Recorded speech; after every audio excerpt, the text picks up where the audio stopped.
Spanish omelette తయారు చేసే విధానం చూపిస్తున్నాను. వీటికి కావలసిన పదార్థాలు: ఆలు, ఇది పచ్చిదే, ఉడకబెట్టుకోలేదు, తొక్క తీసి ముక్కలు చేసి పెట్టుకున్న, క్యాప్సికమ్, ఒక క్యారెట్, ఒక ఉల్లిపాయ, 2 ఎగ్స్, కొత్తిమీర పెట్టుకొని 2 స్పూన్స్ ఆయిల్,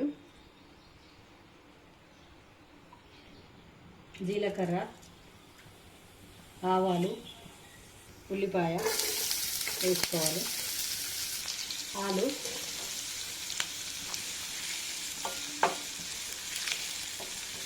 ఒక 1/2 టీ స్పూన్ వెల్లుల్లి పేస్ట్, క్యాప్సికమ్,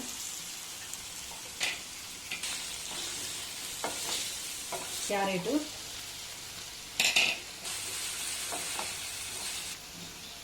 ఒక టీ స్పూన్ సాల్ట్,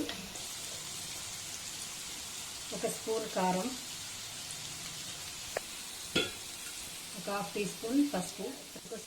ఇలా ఫ్రై చేసుకోవాలండి. ఫ్రై చేసుకొని కొత్తిమీర వేసుకొని పక్కకు పెట్టుకోవాలి. చల్లగా అయినాకనే ఎగ్గులో వేసుకోవాలి. వేసుకుంటున్నాను 2 ఎగ్స్.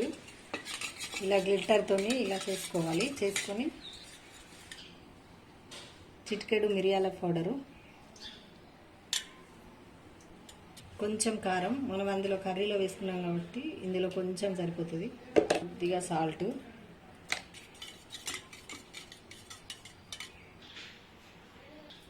తగ్గినాక వేసుకుంటున్నాను. ఈ కర్రీని ఇందులో వేసుకొని ఆమ్లెట్ వేసుకోవాలి. ఇలా వేసుకొని గ్లిట్టర్తో ఇలా కలిపి పెట్టుకోవాలి. ఒక 2 స్పూన్స్ ఆయిల్ వేసుకోవాలి.